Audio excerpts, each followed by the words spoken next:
अस्सलाम वालेकुम नाजरीन, आप देख रहे हैं INN चैनल। मैं हूं शेख अहमद अली। इस न्यूज़ बुलेटिन में आइए नज़र डालते हैं दिन भर की बड़ी खबरों पर। पार्लियामेंट के मानसून सेशन के आखिरी दिन मरकजी वज़ीर दाखिला अमित शाह ने लोकसभा में 3 नए बिल पेश किए। इनमें जुडिशरी से मुताल्लिक ये बिल्स हैं। ये बिल अंग्रेज़ों के वक्त के इंडियन पेनल कोड यानी IPC, code of criminal procedure CRPC और एविडेंस एक्ट की जगह लेंगे। तीनों बिलों को जांच के लिए पार्लियामेंट्री कमेटी के पास भेजा जाएगा। इन बिलों में मॉब लिंचिंग और नाबालिग से रेप पर मौत की सज़ा का प्रोविजन रखा गया है। इसके अलावा मुल्क से बगावत से जुड़े मामलों को लेकर भी बदलाव किए गए हैं। अमित शाह ने तीनों बिल पेश करते हुए कहा कि पुराने कानूनों का फोकस ब्रिटिश हुकूमत का दबदबा कायम रखना था और ब्रिटिश हुकूमत को मजबूत बनाना उसका मकसद था और उसकी हिफाजत करना था। इनके ज़रिए लोगों को इंसाफ नहीं सज़ा दी जाती थी। 1860 से 2023 तक मुल्क का क्रिमिनल जस्टिस सिस्टम ब्रिटिश कानूनों के हिसाब से था। नए बिलों का मकसद सज़ा देना नहीं बल्कि इंसाफ देना है। इसी को रिप्लेस करेगी। इसमें अब 533 धाराएं बचेगी। 160 धाराओं को बदल दिया गया है। 9 धाराएं नई जोड़ी गई है और 9 धाराओं को निरस्त किया गया है। भारतीय न्याय संहिता जो IPC को रिप्लेस करेगी, इसमें अब पहले 511 धाराएं थी, इसकी जगह 356 धाराएं होगी। 175 धाराओं में बदलाव हुआ है। 8 नई धाराएं जोड़ी गई है और 22 धाराएं निरस्त कर दी गई। भारतीय साक्ष्य अधिनियम जो एविडेंस एक्ट को रिप्लेस करेगा, इसमें 170 धाराएं होगी, पहले 167 थी। 23 धाराओं में बदलाव किया है, 1 धारा नई जोड़ी गई है और 5 धाराएं निरस्त की।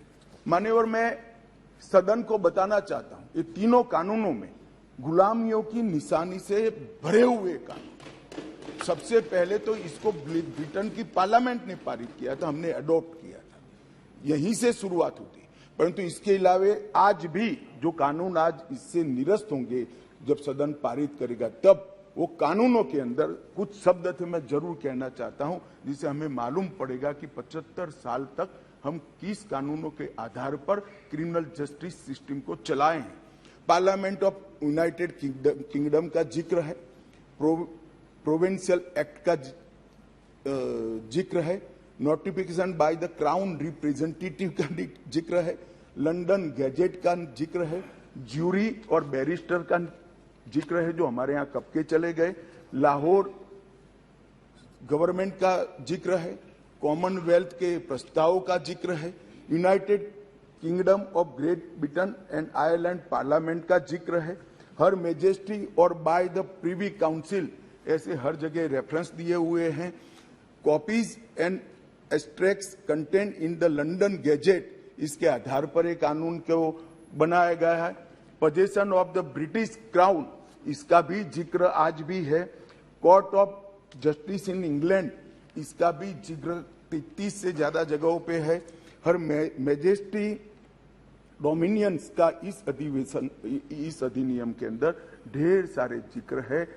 टोटल 475 जगह ये गुलामी की निशानियों को समाप्त कर आज हमने एक नया कानून। मॉनसून सेशन के आखिरी दिन जुमे के रोज लोकसभा में कायदे अपोजिशन अधीर रंजन चौधरी को मुअत्तल कर दिया गया। इसकी मुखालिफत में अपोजिशन के कायदीन ने दोनों ऐवानों में हंगामा किया। INDA अलायंस के MPs ने लोकसभा की कार्रवाई का बाइकआउट करने का फैसला लिया। बाद में ऐवान की कार्रवाई को गैर मुअय्यना मुद्दत के लिए मुलतवी कर दिया गया। इसके बाद दोपहर 1:30 बजे अपोजिशन MPs ने पार्लियामेंट के अहाते में मार्च निकाला। इस मुजाहरे में सोनिया गांधी, राहुल गांधी समेत अपोजिशन के सभी MP शामिल हुए। आज हम डॉक्टर अम्बेडकर के स्टैचू के पास जो प्रोटेस्ट कर रहे हैं, इसीलिए कि कॉन्स्टिट्यूशन के धज्जे उड़ाए जा रहे हैं और बीजेपी गवर्नमेंट और खासकर मोदी जी के संविधान के तहत सदन चलाना नहीं चाहते और जो rules regulation business advisory committee के जितने भी रूल्स है उसको अलग रख के आज वो हर मेंबर को धमकी दे रहे हैं और हर मेंबर को सस्पेंड करके, ये पहली बार ऐसा हो रहा है कि सस्पेंड करके प्रिविलेज कमेटी को भेजा जा रहा है ताकि वो मेंबर बिजनेस एडवाइजरी कमेटी में भी न आए। वो मेंबर हालांकि हमारे अधीर रंजन चौधरी जी के चेयरमैन है पब्लिक अकाउंट्स कमेटी के, वो पब्लिक अकाउंट्स कमेटी भी न आए और सीएजी की रिपोर्ट में भी वो हिस्सा न ले, क्योंकि जो कमियां हैं, सरकार की गलतियां हैं, वो सीएजी में बताते हैं। तो उससे दूर करने के लिए उनको ऐसा सस्पेंड किया है कि 1 दिन 2 दिन कहीं टाइम नहीं बताया। प्रिविलेज कमेटी की रिपोर्ट जब आएगी, जिस तरीके से उन्होंने अपने रजनी पाटिल जी को किया था, उसी तरीके से इनको आज वो किए हैं। यानी डेमोक्रेसी को दबाना चाहते हैं और संविधान के तहत चलना नहीं चाहते। इसीलिए आज हम यहाँ सभी पार्टी के लोग मिलकर प्रोटेस्ट कर रहे हैं और ऐसे जो इलीगल उनके काम है, बेकानूनी काम जो है, इसके खिलाफ हम लड़ते रहेंगे और फिर सदन जब शुरू हो जाएगा उस वक्त भी हम ये बात रखेंगे और उनको कहेंगे। कांग्रेस के साबिक सदर राहुल गांधी ने सहाफियों से खिताब करते हुए आज मणिपुर का अपना दर्द बयान किया। उन्होंने इस दौरान वज़ीर-ए-आज़म नरेंद्र मोदी पर हमला किया और कहा कि वज़ीर-ए-आज़म मुल्क के कायद के तौर पर काम करें, ना कि एक पार्टी के रहनुमा के तौर पर, क्योंकि वो तमाम हिंदुस्तानियों के नुमाइंदे हैं। राहुल गांधी ने मजीद कहा कि कल वज़ीर-ए-आज़म ने 2 घंटे 13 मिनट बात की और आखिर में 2 मिनट उन्होंने मणिपुर पर बात की, जबकि मणिपुर में महीनों से तशद्दुद जारी है, असमत दरी के वाक़यात हो रहे हैं, बच्चों को मारा जा रहा है। उन्होंने कहा कि वज़ीर आज़म पार्लियामेंट में हंस रहे थे, मुस्कुरा रहे थे और लतीफ़े सुना रहे थे, ये उनको ज़ैब नहीं देता। बाढ़ आए, तूफान आए, सुनामी आई थी, हिंसा होती है, हम जाते हैं। 19 साल के एक्सपीरियंस में जो मैंने मणिपुर में देखा और सुना, वो मैंने कभी पहले नहीं सुना था। मैंने पार्लियामेंट में बोला कि प्रधानमंत्री जी ने, अमित शाह जी ने भारत माता की हत्या की है, मणिपुर में भारत को खत्म कर दिया है। मैंने ऐसे नहीं बोला था, ये खोखले शब्द नहीं है। मैं आपको समझाता हूँ मैंने ये बात बोली क्यों। जब हम मणिपुर पहुँचे, हम लैंड किए, हमें मणिपुर में दौरा करना था। जब हम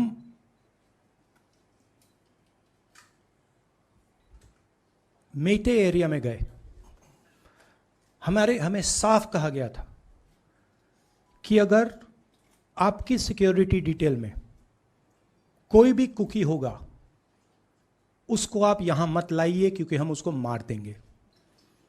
और जब हम कुकी के एरिया में गए, हमें कहा गया अगर कोई मेटे आपकी सिक्योरिटी डिटेल में होगा, उसको आप मत लाइए, उसको हम गोली मार देंगे। हम जब गए, हमें मेटेज को परे करना पड़ा, हमें कुकीज को परे करना पड़ा। मतलब एक स्टेट नहीं है, आज 2 स्टेट है। स्टेट की हत्या कर दी गई है और उसको चीर दिया गया है। इसलिए मैंने बोला हिंदुस्तान की हत्या मणिपुर में बीजेपी ने कर दी है। राज्यसभा के चेयरमैन जगदीप धनखड़ ने आम आदमी पार्टी के रुकने पार्लियामेंट राघव चड्ढा को मुअत्तल कर दिया है। एमपी संजय सिंह की मुअत्तली भी बढ़ा दी गई है। अधीर रंजन चौधरी समेत तीनों एमपीस प्रिविलेजेस कमेटी की रिपोर्ट आने तक मुअत्तल रहेंगे। राज्यसभा में अपोजिशन लीडर मल्लिकार्जुन खड़गे ने अपोजिशन अरकान की मुअत्तली का मुद्दा उठाया। हाथ जोड़ते हुए उन्होंने चेयरमैन जगदीप धनखड़ से कहा कि प्लीज मेरा माइक बंद ना करें। दरअसल जैसे ही खड़गे बोलने के लिए उठे थे, चेयरमैन उन्हें रोकने लगे। जल्दी होना और टाइम पे होना, लेकिन सर ये प्रजा लोकतंत्र में एक ऐसी बात होती है और डिबेट में छोटे मोटे विषय आते हैं, और एक दूसरे के विषय में कुछ कहते हैं, तो अगर वो बहुत अनपार्लियामेंट्री है, किसी को दुखी करता है बहुत, उस वक्त आप कह सकते हैं ये अनपार्लियामेंट्री है, ये ठीक नहीं है। लेकिन वहां जो हमारे आदिर रंजन चौधरी साहब को निलंबित किया गया है, वो फ्लिप्सी ग्राउंड, उन्होंने इतना ही बोला, नीरव मोदी, नीरव मीन्स शांत, साइलेंट, अरे मुंह, इसीलिए नीरव मोदी बोले तो इसके ऊपर आप सस्पेंड करते हैं। It happened there, sir. It happened in the other house. अरे other house sir, I am pleading with you, vice president of India and chairman of this house, because you have to protect the democracy. I will react, sir. I will react. You have to, Thank you. ऐसा नहीं होता suspend करना, Thank you, sir. क्योंकि उसको Thank you. Public accounts committee में Thank है, you. Thank you. कैसा attend करना, Thank you. और वो बिजनेस एडवाइजरी कमेटी में आते हैं, कैसा Thank करना। you, sir. Thank you. Thank you. CBI, CBC selection Thank में वो you. रहते हैं, वो यानी to Sir. deprive Sir. from all these institutions. If Papers to be laid on the you table. suspend him, it Sir, is not sir, good. Sir, It is not Sir, good. we Muralidharan. Sir, this house unanimously. Supreme court collegium ने Telangana high court के जजेस सी सोमालता, जी अनुपमा चक्रवर्ती, M Lakshman और M Sudhir Kumar के तबादले के लिए अपनी सिफारिश का अदा किया है। 3 अगस्त को कॉलेजियम ने जस्टिस सोमालता, जस्टिस चक्रवर्ती, जस्टिस एम लक्ष्मण और जस्टिस एम सुधीर कुमार का बिल तरतीब high courts of Gujarat, Patna, Rajasthan और कलकत्ता तबादले की तजवीज़ पेश की थी। कॉलेजियम ने जुमेरात को तबादले की तजावीज़ पर असर नौ गौर के लिए ख्वाहिश पर गौर किया और कहा कि इन ख्वाहिशात में कोई मेरिट नहीं पाई गई है। तेलंगाना हुकूमत ने यौम आज़ादी की तकरीबात को बड़े पैमाने पर मुनक़िद करने का फैसला किया है। चीफ मिनिस्टर चंद्रशेखर राव यौम आज़ादी के मौके पर गोलकुंडा किले पर कौमी परचम लहराएंगे। इस पस मंज़र में पुलिस ने सख्त हिफाजती इंतजाम किए हैं। वहाँ 2-3 दिन से यौम आज़ादी की तकरीबात की रिहर्सल भी हो रही है। पुलिस ने जुमे को भी अपनी रिहर्सल जारी रखी। एडिशनल डीजीपी स्वाति लाकरा ने रिहर्सल की निगरानी की। इन रिहर्सलों में तकरीबन 400 पुलिस एहलकारों ने हिस्सा लिया। गोलकुंडा किले के इर्द गिर्द 5 किलोमीटर लंबे हिस्से का गहराई से मुआयना किया जा रहा है। काउंटर इंटेलिजेंस, ऑक्टोपस, एसबी यानी special branch, CAR, intelligence security wing, CRPF, Telangana state police और सिटी सिक्योरिटी विंग की टीमें 2 हफ्तों से सिक्योरिटी की मशकें कर रही हैं। दरियासना चीफ सेक्रेटरी शांति कुमारी ने 15 अगस्त को यौम आज़ादी की तकरीबात के इंतजामात पर एक आला सतही जायज़ा मीटिंग की और इंतजामात पर हुक्काम को कई तजावीज़ दी। तकरीब में वज़ीर आला चंद्रशेखर राव सुबह 10 बजे कौमी परचम लहराएंगे। इससे कबल वो सिकंदराबाद परेड ग्राउंड्स में यादगार शोहदा पर फ्रीडम फाइटर्स यानी मुजाहिदीन आज़ादी को खिराज अकीदत पेश करेंगे।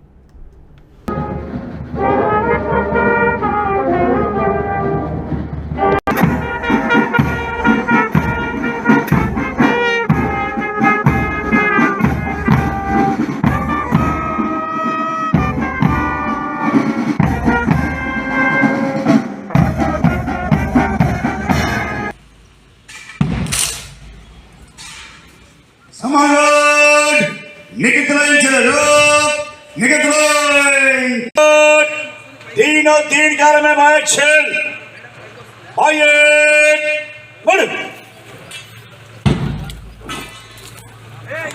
ओके सर, समानगढ़ आगे बढ़ेगा,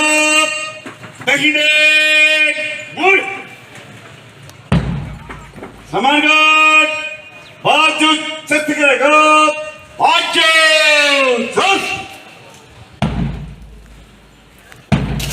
समानगढ़ वज़ीर इंफॉर्मेशन टेक्नोलॉजी केटी रामाराव ने जीएमआर राजा बैटरी लैब के संग बुनियाद की तकरीब में शिरकत की।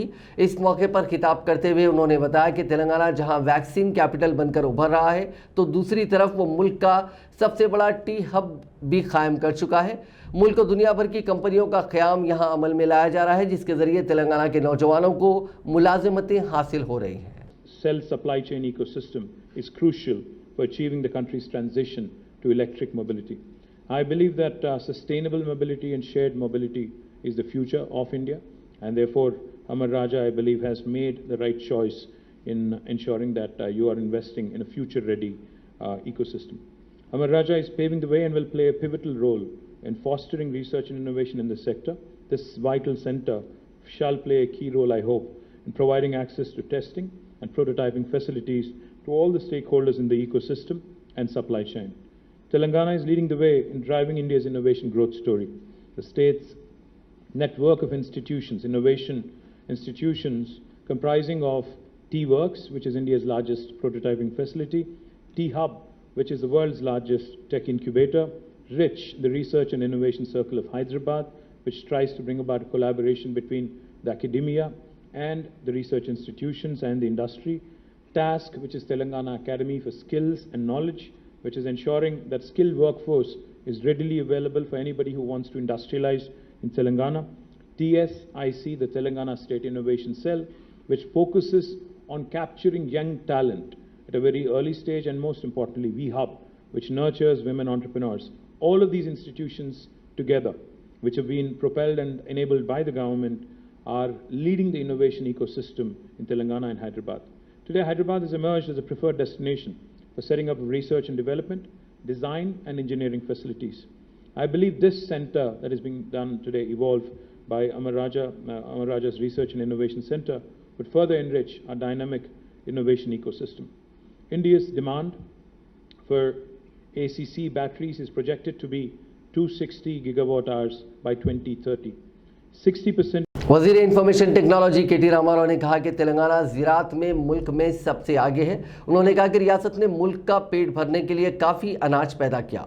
उन्होंने ये भी कहा कि तेलंगाना वाहिद रियासत है जहां किसानों को बीमा फराहम किया जा रहा है। उन्होंने इस बात का अदा किया कि तेलंगाना हुकूमत ने ज़रई शोबे को अव्वलीन तरजीह दी है। वजीर के टी रामाराव ने जुमे को शमशाबाद के नोवाटेल में मुल्क के पहले एग्रीकल्चर डेटा एक्सचेंज का इफ्तिताह किया। अपनी तकरीर में उन्होंने कहा कि चीफ मिनिस्टर चंद्रशेखर राव खुद एक किसान हैं और ज़राअत की गहरी समझ रखते हैं। उन्होंने ये भी कहा कि कालेश्वरम दुनिया का सबसे बड़ा लिफ्ट इरिगेशन प्रोजेक्ट है जिसे रिकॉर्ड वक्त में बनाया गया था। Every single grain that is produced at MSP by the farmer. So what does this do? While it's good for the farmer, there are a number of interventions I can tell you about. We are the only state in India which provides 24/7 free power to our farmers. We have more than 30 lakh borewell connections which basically take up a lot of this free power. Every year, we spend nearly 12,000 crores of Indian rupees, 1,000 crores per month, purely on one single thing, and that is free power to farmers and farming sector. Besides free power, we also ensure, our Chief Minister in fact has become the first Chief Minister and first public representative to have come out with a very novel scheme of providing farm input assistance to our farming community. I am very proud to say this. A unique initiative called as Raitu Bandhu, which provides a farm input assistance of rupees 5,000 per acre per crop cycle. I mean, if you take 2 crop cycles, it's 10,000 rupees per acre per annum.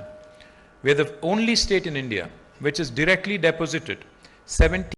वज़ीर ज़राअत जी निरंजन रेड्डी ने BJP रुकन parliament Nishikant Dubey की जानिब से parliament में तहरीक एतमाद मबाहिस के दौरान तेलंगाना के कालेश्वरम आबपाशी प्रोजेक्ट के तामीरी कामों में 86,000 करोड़ रुपए मरकज़ी हुकूमत की जानिब से अदा करने के बयान को सफ़ेद झूठ करार देते हुए बताया कि मरकज़ी हुकूमत ने 1 रुपया भी अदा नहीं किया। उन्होंने कहा कि ये प्रोजेक्ट रियासती हुकूमत और वज़ीर आला चंद्रशेखर राव की क़यादत में मुकम्मल रियासती हुकूमत के बजट से ही तामीर किया गया। उन्होंने बताया कि पालामुरू रंगारेड्डी आबपाशी प्रोजेक्ट के ज़रिए महबूब नगर के किसानों के अराजियात को पानी सैराब किया जा रहा है, बल्कि कृष्णा से इस प्रोजेक्ट में पानी भी हासिल किया जा रहा है। ఇంకోవైపు పొరుగు రాష్ట్ర అభ్యంతరాలు, మరోవైపు కేంద్ర ప్రభుత్వం సహకరించని తీరు, ఈ మూడు వెరసి నిర్దిష్ట సమయంలో మనం చేసుకుందామని ఎంత తాపత్రయపడినా ఈ ఆటంకాలు వాళ్ళంతా కల్పించడం జరిగింది. ఎన్ని ఆటంకాలున్నా ఇప్పటికే సుమారు 85% పనులు పూర్తి చేసినాం. నీళ్లు ఇవ్వడానికి సర్వం సన్నద్ధంగా ఉన్నాం. కొద్ది రోజుల్లో పనులు మొదలు పెట్టేసి మళ్ళీ ఇదివరకు మంచినీటి కోసం పనులు పూర్తయిపోయినాయి. ఇప్పుడు సాగునీటికి పనులు ఇవ్వడం కోసం అవసరమైనటువంటి అనుమతులు వస్తున్నాయి కాబట్టి ఆ పనులను వేగిరపరుస్తాం. ముమ్మరంగా చేపట్టి 3 షిఫ్ట్లలో చేపట్టి వీలైనంత త్వరగా పాలమూరు రంగారెడ్డి నీళ్లను గౌరవ ముఖ్యమంత్రి గారి చేత రైతాంగానికి విడుదల చేసి, ముఖ్యమంత్రి గారు గతంలో మాట ఇచ్చినట్లు పాలమూరు ప్రజల పాదాలను కృష్ణా నది నీళ్లతో పాలమూరు రంగారెడ్డి ఎత్తిపోతల ప్రాజెక్టు ద్వారా నేను తడుపుతానని చెప్పి శబ్దం చేసినారు. మడికి कुछ पेरेंट्स ने शिकायत की है कि Gautam model school Aghapura branch में बच्चों के लिए कोई सहूलियात मौजूद नहीं है। मासूम बच्चों को अपने भारी भरकम बैग्स को लेकर थर्ड फ्लोर पर जाना पड़ रहा है। लिफ्ट रहने के बावजूद लिफ्ट का इस्तेमाल नहीं किया जाता, जिसकी वजह से मासूम बच्चों को काफ़ी परेशानी हो रही है।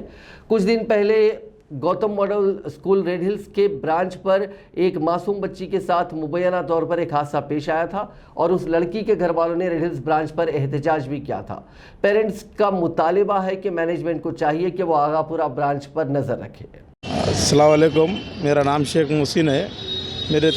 मेरे दो बच्चे और मेरे भाई के दो बच्चे इसी स्कूल में पढ़ते हैं, Gautam model school Aghapura branch, जिसकी बिल्डिंग जो है सो 5 से 6 फ्लोर की बिल्डिंग है। मेरी बच्ची 3rd क्लास में है और 3rd फ्लोर पे उसको बैग लेके जाना पड़ रहा है। बैग का वेट 15 किलो 14 किलो का बैग का वेट है। पिछले स्कूल चालू हुए जब से हम लोग बुक्स लिए, जब से वो वेट लेके बच्ची ऊपर चढ़ रही उतर रही नीचे, तो उस वजह से हमारा कहना ये है कि ऑलरेडी रेड हिल्स के एक ब्रांच गौतम मॉडल स्कूल में एक लड़की 4 महीने से कुछ कोमा में है। बच्ची की तबीयत बहुत ख़राब है, वो लोग के फाइनेंशियली कंडीशन भी ख़राब हो गए माँ बाप के, वो बच्ची के इलाज में।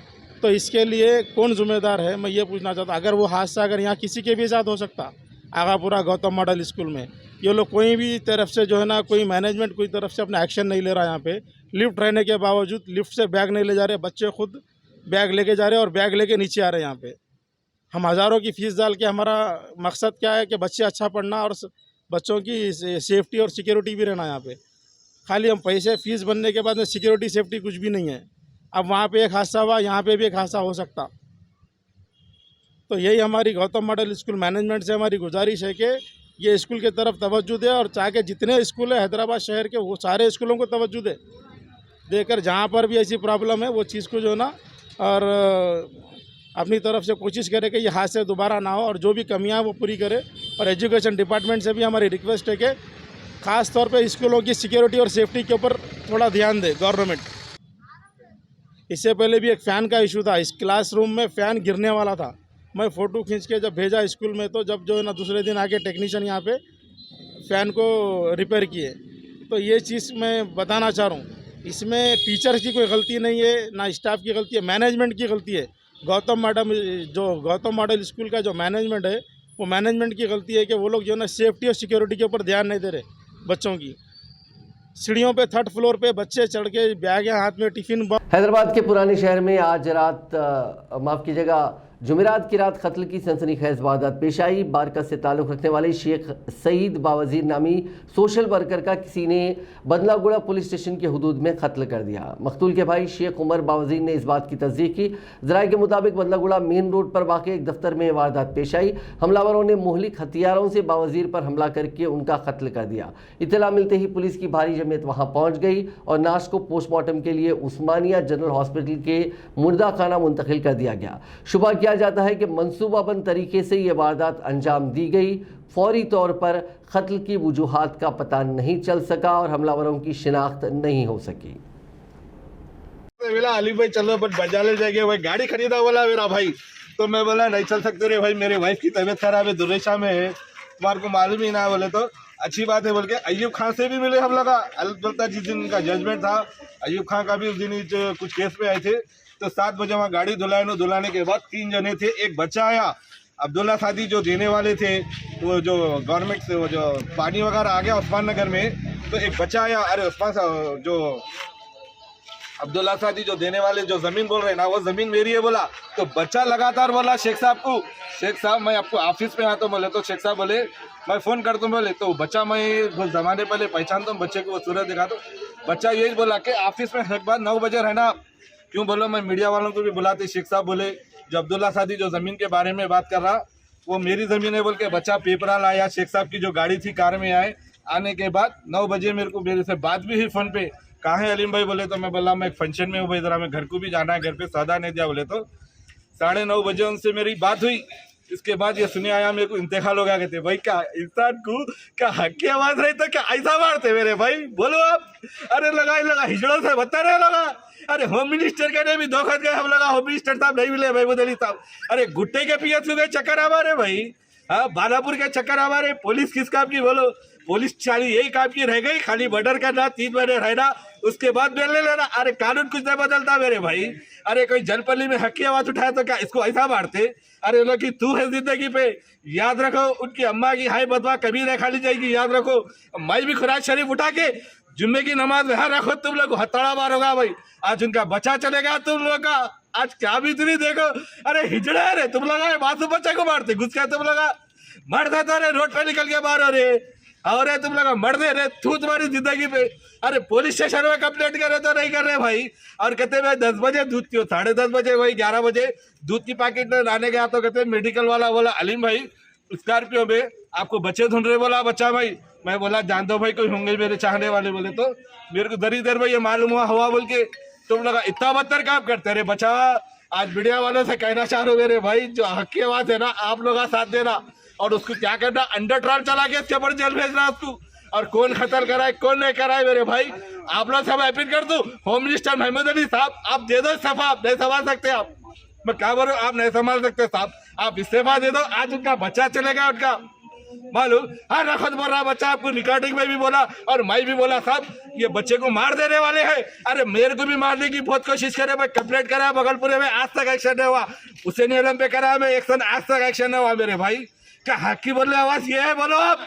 हाँ उसकी अम्मा बेचारी तड़वला रही, अगर बच्चा कोर्ट को पेशी को गया तो 10 अगस्त उसकी अम्मा फोन करती थी मेरा बेटा मेरा बेटा, बोलो आप। अरे मेरे भाई आप लोग का साथ देना, और जितने भी जो बैठे हुए हैं ना पॉलिटिशियन का पावर इस्तेमाल कर रहे, सिर्फ कुछ नहीं है जनपल्ली में। मेरे जनपल्ली वालों से कहना चाह रहा हूँ मेरे भाई, आपसे गुजारिश है इन लोगों तो पूरा लंगा नाच बताना आप लोग, कोई किसी को वोट डको डालो। मैं बोल रहा हूँ आपको जनपल्ली वाले आप लोग वोट डको डालो।